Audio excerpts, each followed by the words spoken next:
আসসালামু আলাইকুম সম্মানিত হবু শিক্ষকগণ, আপনারা সবাই কেমন আছেন? আপনারা লাইভটিকে কোথা থেকে দেখছেন এবং লাইভটি সম্পূর্ণ ক্লিয়ার দেখতে পাচ্ছেন কিনা অবশ্যই একটু কমেন্ট করে জানাবেন। আমাদের সাথে অবশ্যই কে কোথা থেকে যুক্ত আছেন অবশ্যই কমেন্ট করে জানাবেন। আমি মোহাম্মদ আনোয়ার হোসেন, প্রভাষক, গণিত বিভাগ।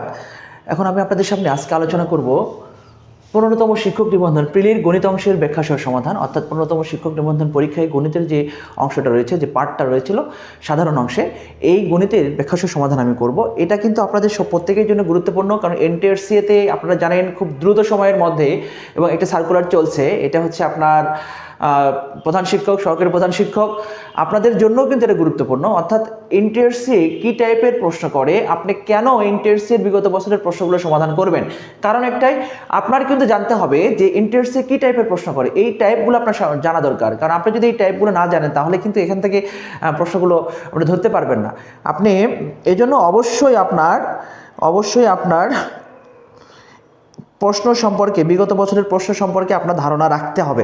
আমরা দেখতে পাচ্ছি আমাদের সাথে অনেকেই যুক্ত হয়েছেন, আপনাদের সকলকে অসংখ্য ধন্যবাদ। আপনারা লাইভটি অবশ্যই শেয়ার করে রাখবেন, কারণ আপনাদের আজকের লাইভটি আপনাদের জন্য অনেক স্পেশাল। চলুন আমরা কথা না বাড়িয়ে আমাদের মূল আলোচনা শুরু করব।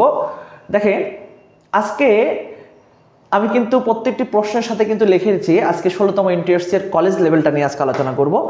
এখানে যে প্রশ্নটা রয়েছে 1 নম্বর প্রশ্ন, এই প্রশ্নটা আমরা সমাধান করার চেষ্টা করি। যে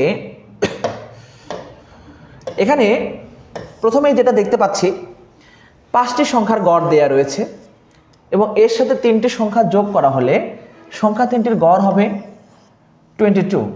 সমষ্টিগতভাবে 8টি সংখ্যার গড় নির্ণয় করতে বলছে। তাহলে সমষ্টিগতভাবে আমাদের 8টি সংখ্যার গড় নির্ণয় করতে হবে। আমরা 8টি সংখ্যার গড় নির্ণয় করব। এটা আমরা কিভাবে করব, আমরা একটু বিষয়টা আরও একটু ক্লিয়ার করি। প্রথমে 5টি সংখ্যার গড় রয়েছে, তাহলে আমরা জানি গড় সমান লেখা যায়, গড় সমান আমরা কি লিখি, যে কয়টা তথ্য থাকবে, উপাত্ত থাকবে, উপাত্তগুলোর যোগফল ভাগ উপাত্তগুলোর সংখ্যা। একটু বেসিকটা ক্লিয়ার করি, আমরা ক্লিয়ার করি। গড় সমান লেখা যায়, এখানে যে উপাত্তগুলো থাকবে, যে উপাত্তগুলোর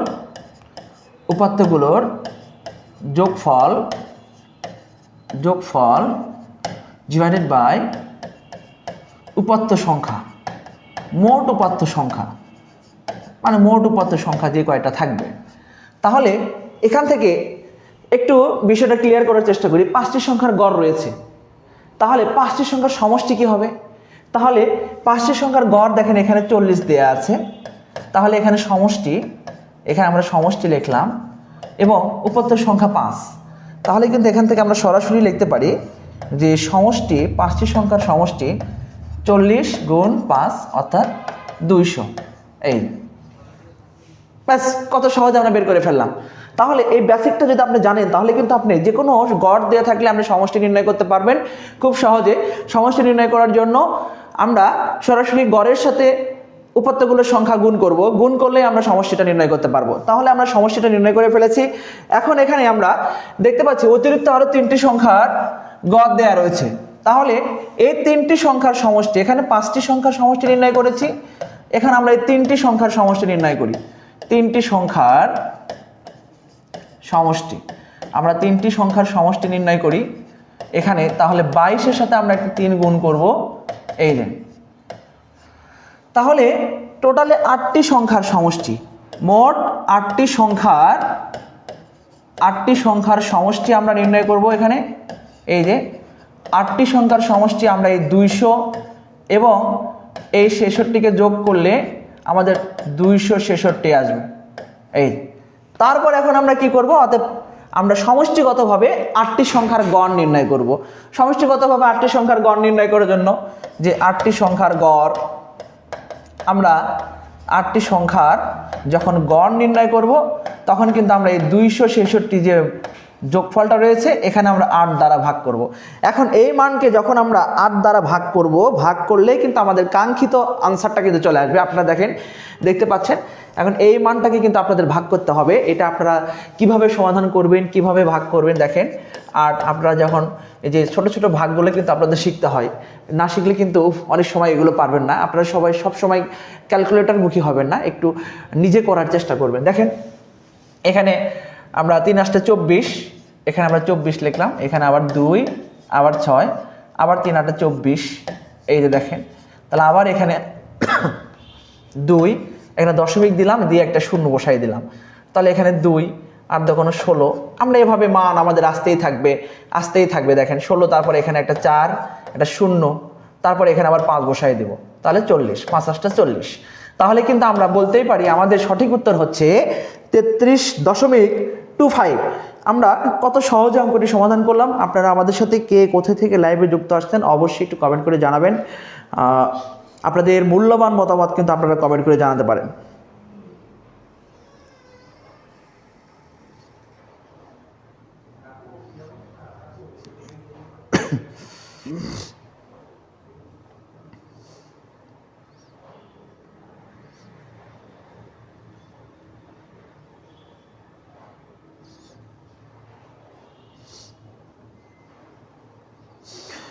আমরা ইতিমধ্যেই আমাদের সাথে অনেকেই যুক্ত আছেন, আপনাদের সকলকে অসংখ্য ধন্যবাদ। আমরা পরবর্তী প্রশ্নটা নিয়ে আলোচনা করি। আমরা আজকে আলোচনা করছি 16তম শিক্ষক নিবন্ধন প্রিলির গণিত অংশের ব্যাখ্যা সহ সমাধান। আমরা আজকে দেখতে পাচ্ছি, আমরা এখানে স্পষ্ট লেখা রাখছি যে আজকে আমাদের আলোচনার বিষয়টা হচ্ছে 16তম শিক্ষক নিবন্ধন প্রিলির ব্যাখ্যা সহ সমাধান। আমাদের 2 নম্বর প্রশ্ন দেখেন, এখানে 16তম শিক্ষক নিবন্ধনের প্রশ্ন আমরা সমাধান করছি। এখানে লেখা আছে দুটি সংখ্যার অনুপাত দেওয়া রয়েছে এবং এদের লসাগু দেওয়া রয়েছে, সংখ্যাদ্বয়ের গসাগু নির্ণয় করুন। খুব ইজি, আপনি জাস্ট 2 সেকেন্ড বা 3 সেকেন্ডের মধ্যে সমাধান করতে পারবেন। কিভাবে সমাধান করতে পারবেন? যদি দুটি সংখ্যার লসাগু দেওয়া থাকে এবং অনুপাত দেওয়া থাকে, তাহলে গসাগু নির্ণয় করার জন্য আপনি এখান থেকে শুধুমাত্র গসাগু যখন নির্ণয় করবেন, আপনারা জানেন এটা একটা কমন অঙ্ক। এই অঙ্কটা প্রত্যেকটি পরীক্ষায় আসে, শুধু শিক্ষক নিবন্ধন না, প্রাইমারি থেকে শুরু করে বিসিএস থেকে শুরু করে বাংলাদেশের যত চাকরির পরীক্ষা আছে প্রত্যেকটি চাকরির পরীক্ষায় এই লসাগু এবং গসাগু থেকে প্রশ্ন থাকে এবং এই একই ক্যাটাগরির প্রশ্ন থাকে। হয় অনুপাত দেওয়া থাকবে গসাগু নির্ণয় করো, হয় অনুপাত দেওয়া থাকবে সংখ্যাদ্বয় নির্ণয় করো, বা বৃহত্তর সংখ্যাটি নির্ণয় করো, বা ক্ষুদ্রতর সংখ্যাটি নির্ণয় করো। এই টাইপের প্রশ্ন এখান থেকে কিন্তু একটা পাবেন, মাস্ট বি পাবেন। সুতরাং এই প্রশ্নটাকে আপনারা অত্যন্ত গুরুত্ব সহকারে দেখবেন। দেখেন এখানে লেখা আছে দুটি সংখ্যার অনুপাত রয়েছে এবং লসাগু রয়েছে, দুটি সংখ্যার লসাগু দেওয়া রয়েছে, গসাগু নির্ণয় করব। যখন এরকম প্রশ্ন থাকবে, লসাগু দেওয়া থাকবে, অনুপাত দেওয়া থাকবে, গসাগু নির্ণয় করব, তখন খুব সহজে আমরা এখানে লসাগুটা লিখব। লিখে যে দুটি সংখ্যা অনুপাত রয়েছে ওই দুটি সংখ্যা দ্বারা আমরা কি করব, নিচে একটা ভাগ করে দেব, অর্থাৎ ওই দুটি অনুপাতের গুণফল দ্বারা ভাগ করব, সোজা হিসাব। এখন আপনি এখানে সমাধান করেন, আপনি যেভাবে সমাধান করতে পারেন। দেখেন 40, এই যে 5 8 40, এই যে সঠিক উত্তর। আপনার কত সময় লাগতে পারে? সর্বোচ্চ 5 সেকেন্ড সময় লাগতে পারে। জাস্ট আপনি যদি এই বেসিকটা জানেন তাহলে কিন্তু আপনি 5 সেকেন্ডের বেশি সময় আপনি কিন্তু এখানে লাগবে না। এই জন্য আপনাদের বিগত বছরের প্রশ্ন অবশ্যই সমাধান করতে হবে। আপনি বলেছেন নোটিফিকেশন আসে না, আপনি আমাদের পেজে একটু লক্ষ্য রাখবেন, আমাদের পেজে মাঝে মাঝে একটু কমেন্ট করবেন, লাইক শেয়ার এগুলো করবেন, আপনি তাহলে সবার আগে নোটিফিকেশন পাবেন। আমরা পরবর্তী প্রশ্ন দেখি। খুব ইজি একটি প্রশ্ন, ঐকিক নিয়ম থেকে এসেছে। আপনারা এখানে ওয়াই এক্স এইগুলো দেখে আবার ভেবেন না যেন এই প্রশ্নটা কই থেকে আসছে। আসলে এটা কিন্তু একটা ঐকিক নিয়মের প্রশ্ন, খুব ইজি একটি প্রশ্ন। 16তম শিক্ষক নিবন্ধন কলেজে এই প্রশ্নটা এসেছে। বলছে ঘন্টায় ওয়াই মাইল বেগে এক্স মাইল দূরত্ব অতিক্রমণ করতে কত সময় লাগে? ঘন্টায় ওয়াই মাইল বেগে, ঘন্টায় মানে 1 ঘন্টায় ওয়াই মাইল অতিক্রমণ করতেছে আর কি। তাহলে এক্স মাইল দ্রুত অতিক্রমণ করতে কত ঘন্টা সময় লাগবে, মানে ঘন্টা বের করতে বলছে আমাদের। খুব ইজি একটি বিষয়। দেখেন এটা জাস্ট এটা আমরা ওই ক্লাস 3 থেকে যে ঐকিক নিয়মটা শিখে আছি, 3 4 5 এর যে ঐকিক নিয়মগুলো আছে এইগুলো দেখেন। এই যে দেখেন ওয়াই মাইল বেগে, তাহলে ওয়াই মাইল বেগে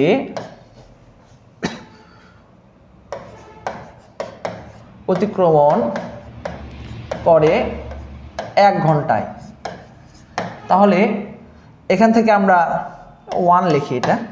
তাহলে অতএব 1 মাইল বেগে যখন যাবে কম হবে এখানে, এবং যখন এখানে বলছে x মাইল, তাহলে x মাইল বেগে যখন যাবে তখন বেশি হবে এখানে। এই অর্থাৎ আমাদের সময় লাগবে আমাদের x ডিভাইডেড বাই y ঘন্টা, x ডিভাইডেড বাই y ঘন্টা। খুব সহজেই কিন্তু আমরা এটা সমাধান করতে পেরেছি।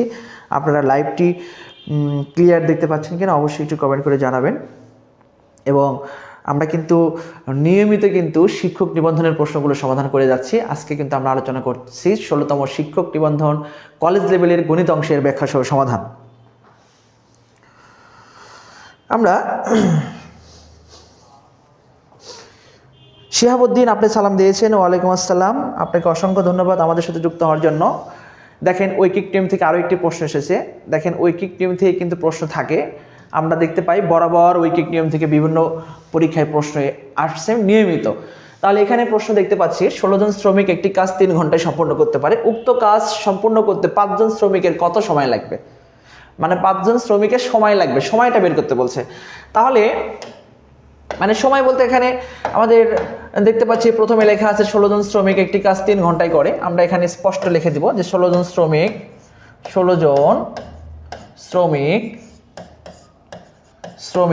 একটি কাজ করে কত ঘন্টায় করলো, এখানে আমরা লিখে দিই 3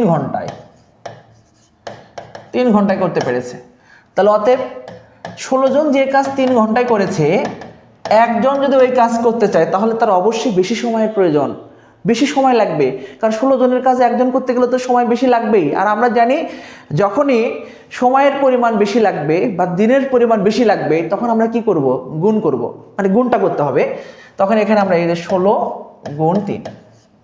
তারপর এখানে বলছে 5 জন শ্রমিক। তাহলে 5 জন শ্রমিক যখন করবে কাজটি তখন অবশ্যই একটু হলেও সময় আমাদের কম লাগবে।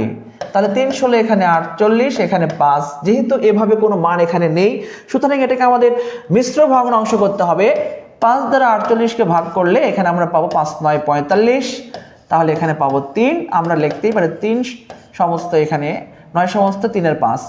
এই যে আমরা মিশ্র ভগ্নাংশ করে আমরা সঠিক উত্তরটি নির্ণয় করব।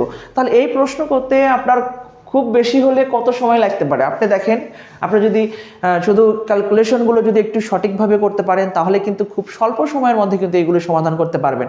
এবং এই টাইপের প্রশ্ন যখন আপনি পাবেন তার কিন্তু একটা শর্টকাট আছে, সেই শর্টকাটটা একটু আলোচনা করি আমরা। যখন শ্রমিক সংখ্যা এবং সময়ের মধ্যে কোনো একটা মান থাকবে, এরকম টাইপের কোনো অঙ্ক থাকবে, সেই অঙ্কের ক্ষেত্রে কিন্তু আপনারা চাইলে এভাবে করতে পারেন যে m1 d1 সমান m2 d2। m1টা হচ্ছে যে প্রথম যে জনসংখ্যা মানে শ্রমিক, এটাকে ম্যান মানে এটা প্রথমটাকে ধরলাম আমরা, আর এটা হচ্ছে m1 এর মান। আর প্রথম যে সময় এটাকে আমরা d1 ধরলাম, এবং পরবর্তী যে শ্রমিক এটা হচ্ছে কি আপনার m2 হবে, এবং পরবর্তী যে সময়ের প্রয়োজন লাগবে এই যে সময়, এই সময়টা হচ্ছে আপনার d2। এখন আপনি এখান থেকে d2 এর মান বের করেন, খুব ইজি। দেখেন এই যে m1 d1 divided by m2, এই যে d2 এর মানটা আমাদের নির্ণয় হয়ে গেল। এই যে তাহলে m1 হচ্ছে 16, এটা হচ্ছে 3, এখান থেকে আমরা এই যে তাহলে এখান থেকে কিন্তু আমরা পাচ্ছি 48। এই যে এটাকে সমাধান করলে আমরা কিন্তু আমাদের কাঙ্ক্ষিত মানটা পেয়ে যাব। এই যে তাহলে আপনি যদি বেসিকটা ক্লিয়ার করেন, বেসিকটা ক্লিয়ার করলে কিন্তু আপনি এই প্রশ্নগুলো সঠিক সময়ে স্বল্প সময়ে আপনি কিন্তু সমাধান করতে পারবেন। এই জন্য আপনার বেসিকটা ক্লিয়ার করতে হবে।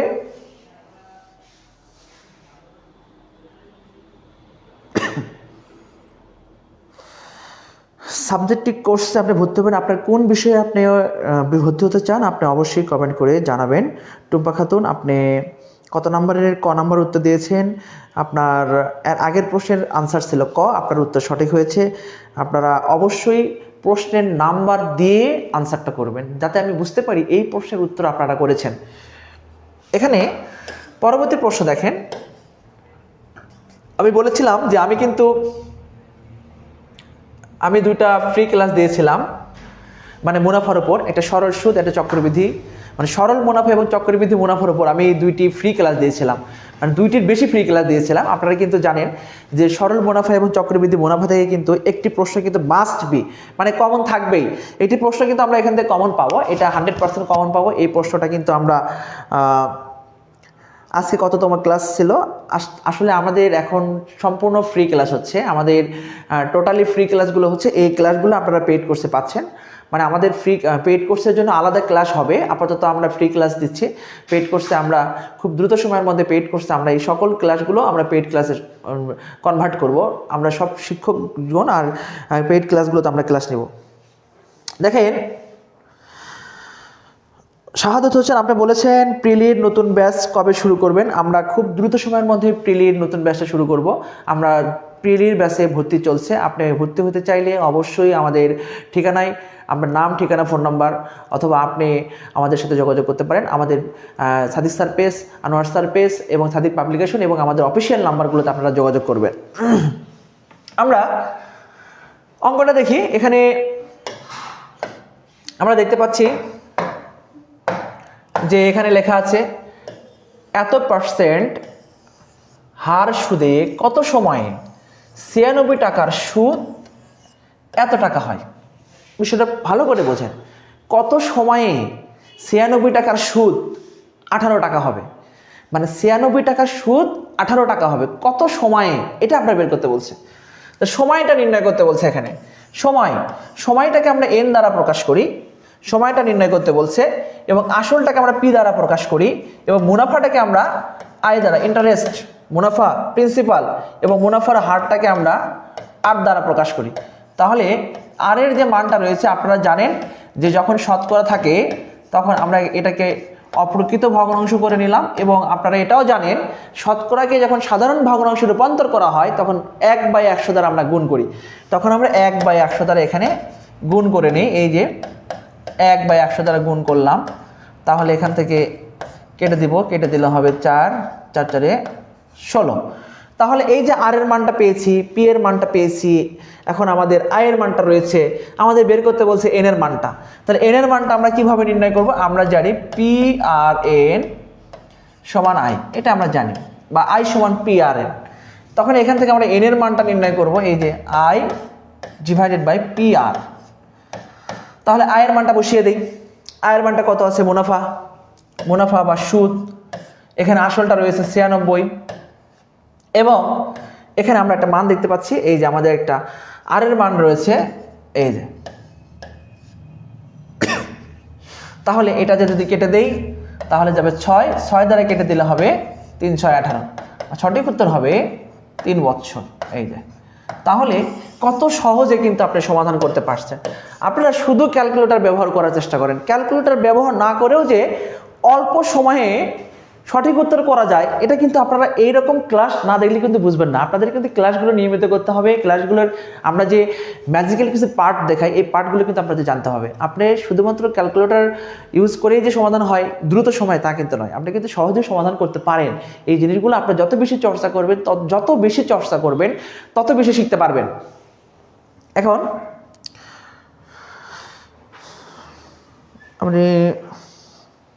আপনারা আমাদের সাথে অনেকেই যুক্ত আছেন, আপনাদের সকলকে অসংখ্য ধন্যবাদ।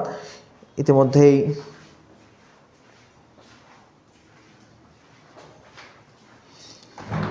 আমাদের সাথে অনেকে যুক্ত হয়েছেন। আমরা পরবর্তী প্রশ্ন নিয়ে একটু কাজ করি।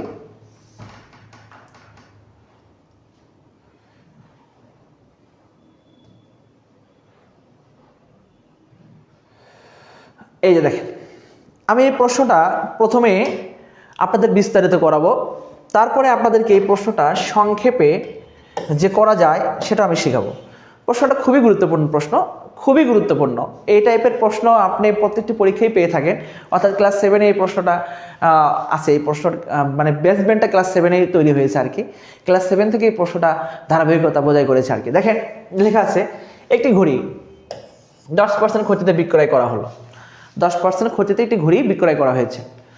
বিক্রয় মূল্য 45 টাকা বেশি হলে 5% লাভ হয়েছে।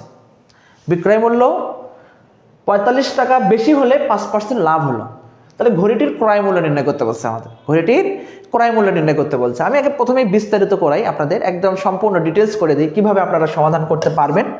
দেখেন এই 10% ক্ষতিতে 10% ক্ষতিতে বিক্রয় মূল্য আমরা এখানে 100 টাকা ক্রয় মূল্য ধরে নিলে, তাহলে এখান থেকে আমাদের 100 থেকে 10 বাদ দিলে হবে 90 টাকা। খুব ইজি। 5% লাভে বিক্রয়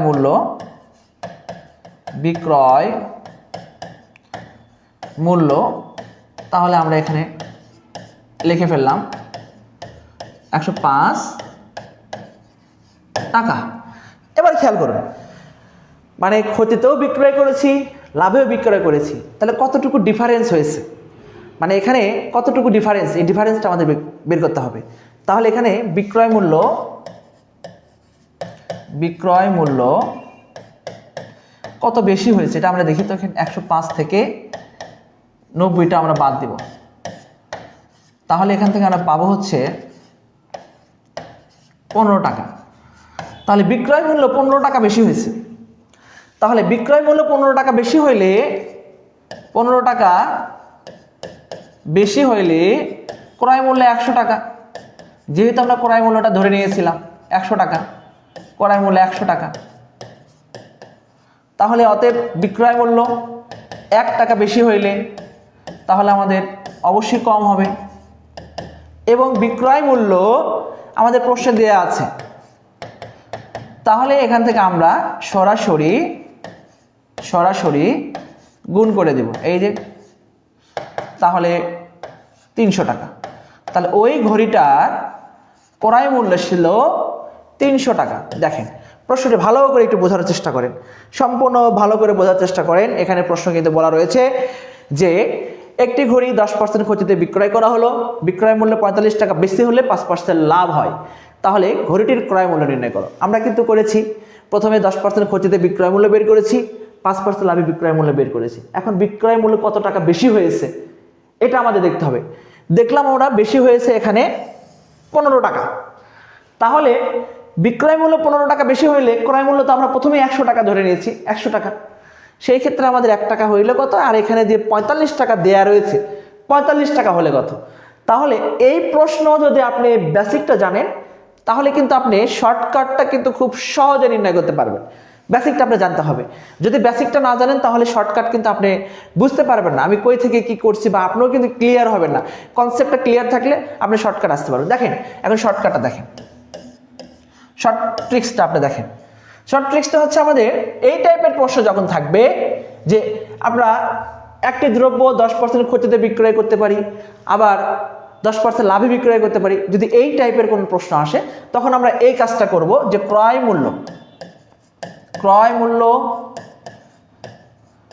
মূল্য সমান এখানে যে টাকাটা বেশি হয়েছে ওই টাকার সাথে আমরা একটা 100 গুণ করব। গুণ করার পর এখানে যেটা ক্ষতি হয়েছে এবং যেটা লাভ হয়েছে, এই লাভের মান এবং ক্ষতির মান দুইটাকে আমরা ব্যবধান করব। তাহলে 5% লাভে হচ্ছে 105 টাকা মাইনাস 10% ক্ষতিতে হচ্ছে 90 টাকা। অর্থাৎ লাভের পরিমাণ এবং ক্ষতির পরিমাণ, 5% লাভে বিক্রয় মূল্য এবং ক্ষতিতে বিক্রয় মূল্য, এই দুটো বিক্রয় মূল্যের মধ্যে আমরা একটা ব্যবধান তৈরি করব, ব্যবধান। তারপর এখান থেকে আমরা আমাদের সঠিক উত্তরটা আমরা বের করে ফেলবো, এই যে 15। তারপর এখান থেকে আমরা লিখব 300 এত টাকা। তাহলে এই প্রশ্নটা আপনি যদি বেসিকটা জানতেন তাহলে কিন্তু এটা সমাধান করতে সর্বোচ্চ 5 সেকেন্ডের বেশি লাগার কথা না। আপনি 5 সেকেন্ড 10 সেকেন্ড সময়ের মধ্যে এই প্রশ্নের সমাধান করতে পারবেন, কারণ এটা জানা জিনিস যে 100-র সাথে 5 যোগ করবো আর 100 থেকে 10 বিয়োগ করব। এটা একটা কমন বিষয়, আপনারা প্রত্যেকেই জানেন। এটা নিয়ে আমার আর অতিরিক্ত বেশি কিছু বলতে হবে না। আপনারা অনেকেই আমাদের সাথে যুক্ত আছেন। স্যার প্রিলির নতুন ব্যাচ শুরু হবে, ইনশাআল্লাহ আমাদের প্রিলির নতুন ব্যাচ শুরু হবে। রোদেলা দুপুর আপনি বলেছেন 300, আপনার উত্তর সঠিক হয়েছে, আপনাকে অসংখ্য ধন্যবাদ, আপনার উত্তর সঠিক হয়েছে। আপনারা যারা আমাদের সাথে লাইনে যুক্ত আছেন অবশ্যই আপনারা সঠিক উত্তর জানলে কমেন্ট করে জানাবেন। আমরা পরবর্তী প্রশ্ন দেখি। এই যে পেয়েছি, আমরা বলছি এখানে বলছে প্রথম পি সংখ্যক বিজোড় সংখ্যার যোগফল কত? 16তম শিক্ষক নিবন্ধন কলেজ। প্রথম পি সংখ্যক বিজোড় সংখ্যার যোগফল নির্ণয় করতে বলছে। আপনাদের জানতে হবে প্রথম n সংখ্যক পি সংখ্যক বিজোড় সংখ্যার সমষ্টি বা যোগফলটা কত। আমি যতদিন আপনাদের ক্লাসে এসেছি, যখন ধারা টাইপের কোনো অঙ্ক পেয়েছি, তখনই কিন্তু আমি কয়েকটি সূত্র আপনাদেরকে বারবার আমি মনে রাখার জন্য লিখে দিয়েছি। আজকেও তার কোনো বিকল্প হবে না, আজকেও আমি আপনাদেরকে এই একই জিনিস লিখে দিব।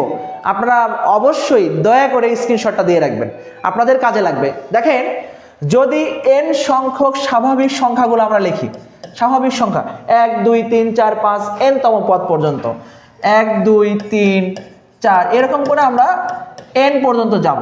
তাহলে n তম পদ পর্যন্ত n তম স্বাভাবিক সংখ্যা যদি লিখি আমরা, এটা সমষ্টি n into n plus 1 divided by 2। আমি আপনাদের বিষয়টা বোঝাতে পেরেছি। একটা এক্সাম্পল দিই। দেখেন, আমরা লিখলাম 1 প্লাস 2 প্লাস 3, আমরা এরকম করে 20 পর্যন্ত গেলাম। তাহলে আমরা কি লিখবো? n, এই যে 20 আমরা এখানে লিখবো 20 প্লাস 1 ডিভাইডেড বাই 2। তাহলে আমরা এখান থেকে কেটে দিব 10 গুণ 21, দেখেন 210 আমাদের উত্তর করে ফেলেছি আমরা। তাহলে n সংখ্যক স্বাভাবিক সংখ্যা আসলে তখন আমরা এই ফরম্যাটটা ব্যবহার করব। আমি কিন্তু খুব সহজে আপনাদের বোঝানোর চেষ্টা করছি, খুব সহজে আপনারা বোঝার চেষ্টা করবেন। আচ্ছা, তারপর দেখেন, n সংখ্যক স্বাভাবিক সংখ্যার বর্গের যোগফল আছে। n সংখ্যক স্বাভাবিক সংখ্যার বর্গের যোগফল আছে। এই যে n সংখ্যক স্বাভাবিক সংখ্যা বর্গ, 1 স্কোয়ার 2 স্কোয়ার, আমরা 3 স্কোয়ার নিব। n সংখ্যক স্বাভাবিক সংখ্যার বর্গের যোগফল। এখান থেকে খেয়াল করুন, সূত্রটা আমাদের মনে রাখতে হবে। n ইন্টু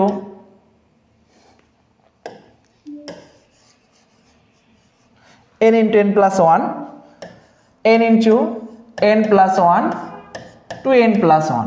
এই তো এটা কখন কাজে লাগবে? যখন আমরা দেখতে পারবো, এটার একটা এক্সাম্পল দিয়ে আপনাদের একটু বুঝিয়ে দিই।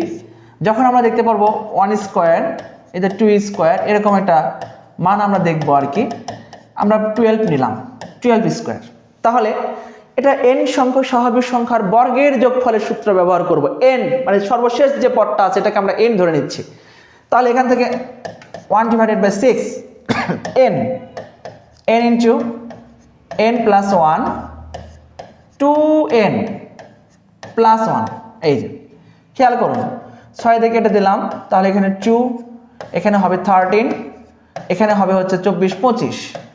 তাহলে দেখেন 25 এবং 2 গুণ করলে 25 × 50, তাহলে এখানে 5 13 65, এই যে 650।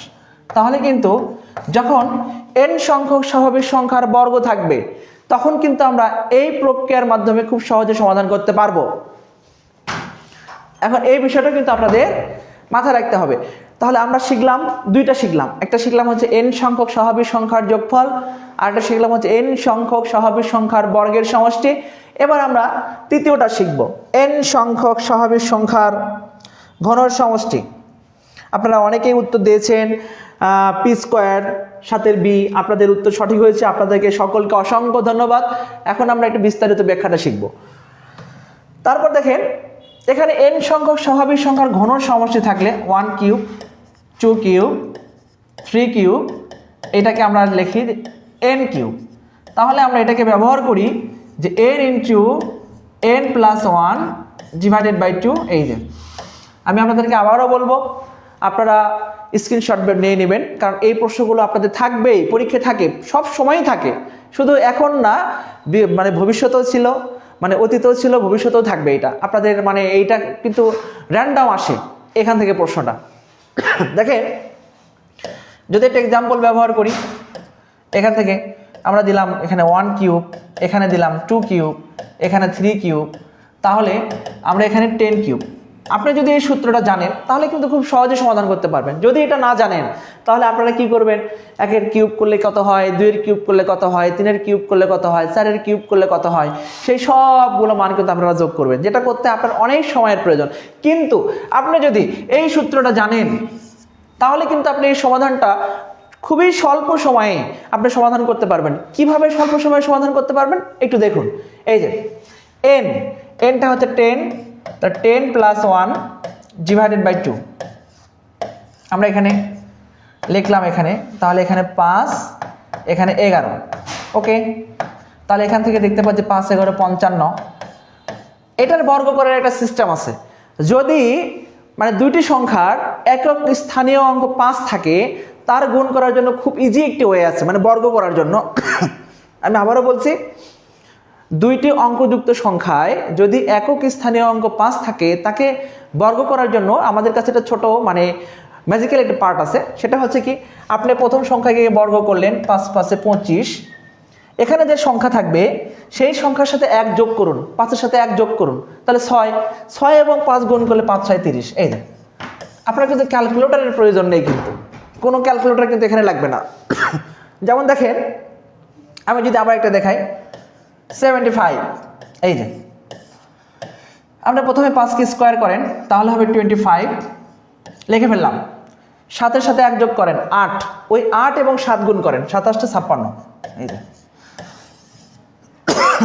তাহলে কিন্তু আমরা খুব স্বল্প সময়ে কিন্তু এটা সমাধান করতে পারলাম।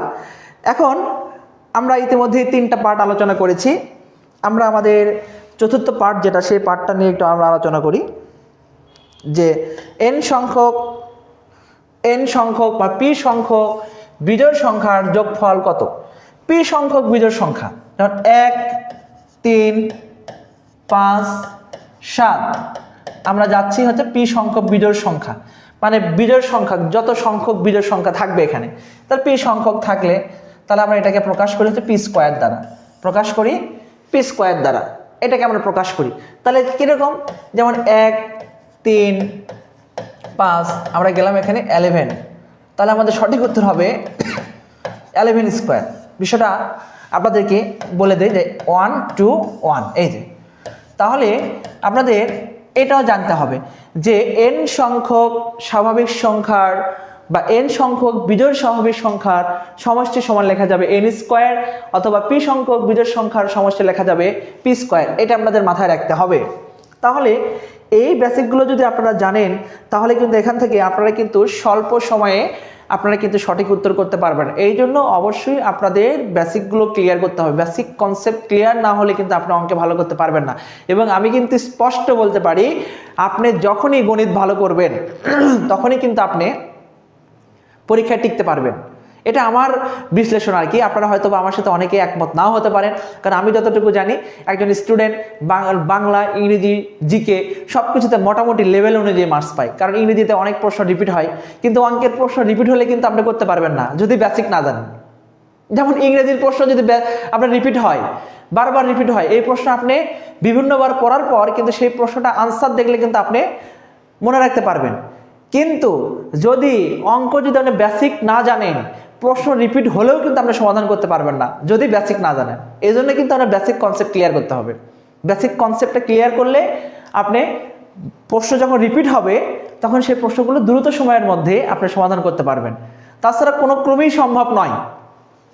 এবার দেখেন পরের প্রশ্ন। দেখেন পরের প্রশ্নটা লেখা আছে, আপনার যদি বেসিকটা ক্লিয়ার থাকে, আমি আপনাদের শুরু থেকেই বলে আসছি, যতদিন থেকে আমি আপনাদের সাথে যুক্ত আছি, আমি বলেছি যে বীজগণিতীয় রাশিমালা করার জন্য বীজগণিতীয় রাশির সূত্রের কোনো বিকল্প নেই, কোনো বিকল্প নেই। দেখি আমাদের সাথে কে কে যুক্ত আছেন। আপনারা অনেকে আমাদের সাথে যুক্ত হয়েছেন। আর রেহান, আপনি আমাদের সাথে যুক্ত হয়েছেন, আপনাকে অসংখ্য ধন্যবাদ।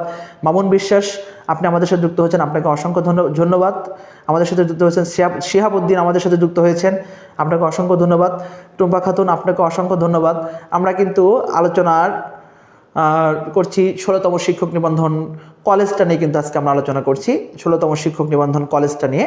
আপনারা লাইভটা অবশ্যই শেয়ার করুন, লাইভটা শেয়ার করে সবার মাঝে ছড়িয়ে দিন। আমরা এখন যে প্রশ্ন দেখতে পাচ্ছি, এখানে যে মানটা দেয়া রয়েছে, এখানে যে মানটা দেয়া রয়েছে, দেখেন এখানে যে মানটা দেয়া রয়েছে এবং xy এর মান দেয়া রয়েছে, আমাদের এইটার মান নির্ণয় করতে হবে। খুব ইজি একটি বিষয়, কারণ আমরা জানি যে a - b হোল স্কোয়ার, এটাকে যদি সূত্র করি তাহলে a square plus b square minus 2ab, এটা লিখতে পারি। খুব ইজি, খুব ইজি একটি বিষয়। আমরা এটার মান দেখেন দেয়া আছে এখানে 18, লিখে দিলাম। -2, x এর মান দেয়া আছে 7, এই যে 18 7 × 14 তাহলে এখানে আমাদের কিন্তু সঠিক উত্তর কিন্তু আমরা খুব সহজে নির্ণয় করতে পারবো। x এর মান 7 এখানে, তাহলে কিন্তু আমরা খুব সহজে কিন্তু আমাদের সঠিক উত্তরটা আমরা কিন্তু নির্ণয় করতে পেরেছি। তাহলে আপনার যদি বেসিকটা ক্লিয়ার থাকে, আপনার যদি বেসিকটা ক্লিয়ার রাখেন, তাহলে আপনি কিন্তু বীজগণিতীয় রাশিমালার সূত্রগুলো জানেন, তাহলে কিন্তু এই টাইপের যে কোনো অঙ্ক কিন্তু আপনি খুবই স্বল্প সময়ে সমাধান করতে পারবেন। আমরা পরবর্তী প্রশ্ন নিয়ে কাজ করি। দেখেন, এই যে সূচক থেকে আমি আপনাদেরকে প্রত্যেকটি লাইভে এসে বলি যে আপনারা সূচকের অঙ্কগুলো ভালো করে করবেন, সূচকের অঙ্কগুলো ভালো করে করবেন। সূচক থেকে একটি অঙ্ক থাকে। দেখেন আপনারা এই যে মানে আমরা যে আপনাদেরকে প্রত্যেক দিন এই যে বিগত বছরের প্রশ্নগুলো সমাধান করাচ্ছি, কেন করাচ্ছি, কি জন্য করাচ্ছি, কারণ কিন্তু একটাই, আপনি কিন্তু দেখতে পাচ্ছেন যে এখান থেকে কোন টাইপের প্রশ্ন বারবার আসতেছে, মানে যে যে টপিক থেকে প্রশ্নগুলো বারবার আসে সেই টপিকগুলো আপনার ভালোভাবে যত্ন নিতে হবে। দেখেন এখানে প্রথমে আমরা দেখতে পাচ্ছি যে সূচকের যে মানটা রয়েছে, আপনাদের এখান থেকে একটু বেসিক জানতে হবে। কি বেসিক জানতে হবে এখান থেকে? আপনি দেখেন যে আপনারা জানেন যে বর্গমূল থাকলে এই মানটাকে আমরা লিখি হচ্ছে a²½ এটা আপনারা জানেন যদি বর্গমূল থাকে। আবার এটাও জানেন আপনারা যদি ঘনমূল থাকে তাহলে এই মানটাকে আমরা লিখি a²1/3। যদি 4 ঘাতের মূল থাকে তাহলে এই মানটাকে আমরা লিখি হচ্ছে a⁴, এখন 1/4। এখন প্রশ্ন হচ্ছে এই মানগুলোকে যখন আমরা মানে বর্গমূল, ঘনমূল, 4 ঘাতের মূলকে বাদ দিয়ে দিব, তখন সেই মান দ্বারা আমরা মানে সেই মান দ্বারা উপরে পাওয়ার করতে হয়। যেমন বর্গকে স্কোয়ার করতে হয়, এটাকে আমরা কিউব করতে হয়, এটাকে 4 ঘাতের মূল দ্বারা মানে পাওয়ার নিয়ে আসতে হয় উভয় পাশে।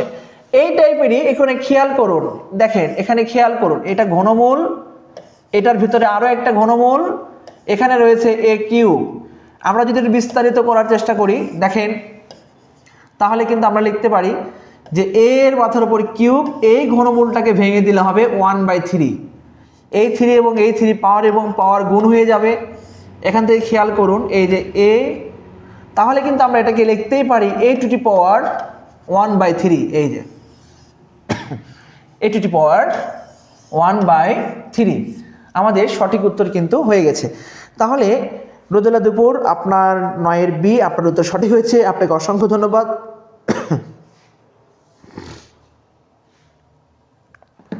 আমরা পরবর্তী প্রশ্ন নিয়ে কাজ করি। পরবর্তী প্রশ্ন দেখেন এখানে যেটা লেখা আছে,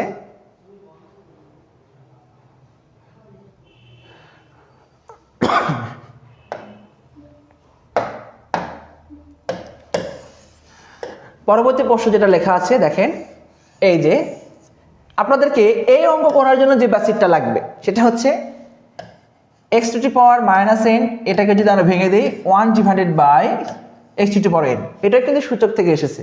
তাহলে সূচক থেকে কিন্তু আমরা দুইটি প্রশ্ন পেয়েছেন, সূচক থেকে দুইটি প্রশ্ন পেয়েছেন। তাহলে এই পার্টটা আপনার জানতে হবে। তাহলে x⁻³ আমরা এই মানটাকে ডান পাশে পার করে দিব, এই যে 0, 0, 1, এটাকে আমরা ভগ্নাংশ আকারে ভেঙে দেবো, এই যে x⁻³ তাহলে এটাকে ভেঙে দিব। আপনারা দশমিকটাকে কিভাবে উঠাই দিবেন? দশমিক উঠাই দিবেন, দিয়ে নিচে একটা 1 লিখবেন, দশমিকের পরে যে কয়টা ঘর আছে সেই কয়টা শূন্য বসাই দিবেন, এই যে হিসাব ক্লিয়ার। আর উপরে যে মানটা আছে সেই মানটা দশমিক ব্যতীত বসাই দিবেন। দশমিকের 1-এর সামনে শূন্যগুলো তো আর কোনো ভ্যালু নেই।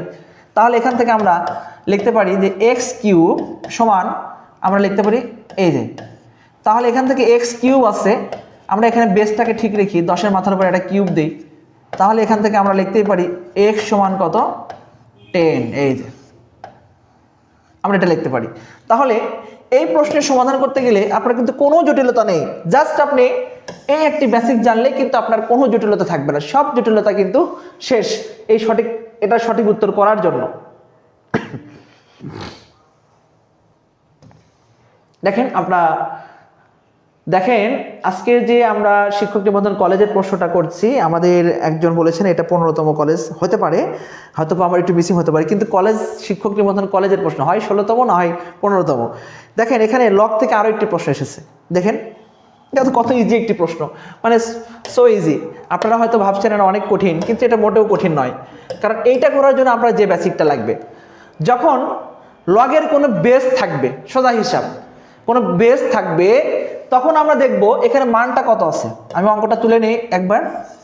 log 2 64, এখানে লেখা আছে log 2 8।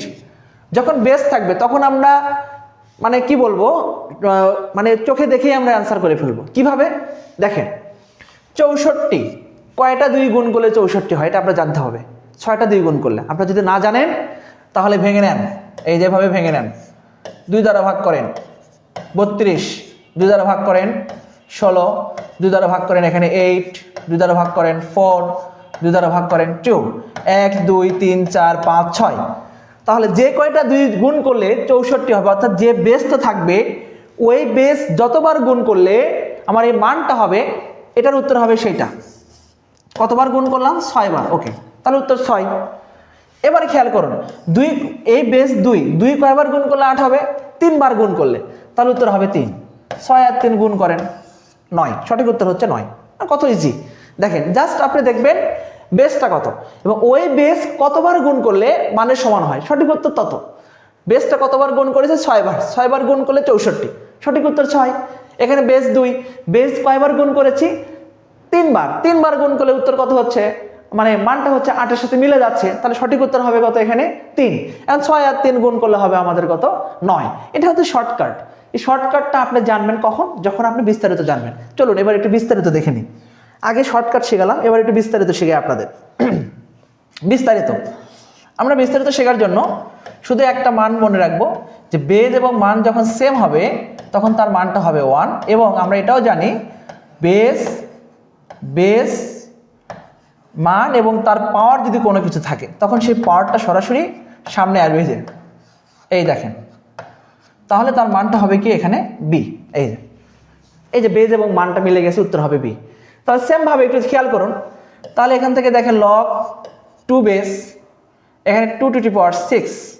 এখান থেকে খেয়াল করুন log 2 বেস, এখানে 2 টু দি পাওয়ার কিউব। এখন আমরা 6কে সামনে নিয়ে আসেন, এই যে log 2, এই যে এখানে 3কে সামনে নিয়ে আসেন log 2, এই যে এখন দেখেন এটা 6 ইন্টু 1 প্লাস 3 ইন্টু 1, এই যে 6 প্লাস 3 সমান 9। তাহলে বেস যদি আপনার শক্তিশালী না হয় তাহলে কিন্তু আপনি উত্তর সঠিক উত্তর কিন্তু করে দিতে পারবেন না। এই জন্য বেসটাকে আমরা শক্তিশালী হতে হবে। 11C রোজালাজপুর, আপনার উত্তর সঠিক হয়েছে, আপনাকে অসংখ্য ধন্যবাদ। আমরা আজকের আলোচনার শেষ প্রান্তে আজকের এই প্রশ্ন দিয়ে আজকের লাইভটি শেষ করব। আপনারা যারা আমাদের সাথে ছিলেন আপনাদেরকে অসংখ্য ধন্যবাদ।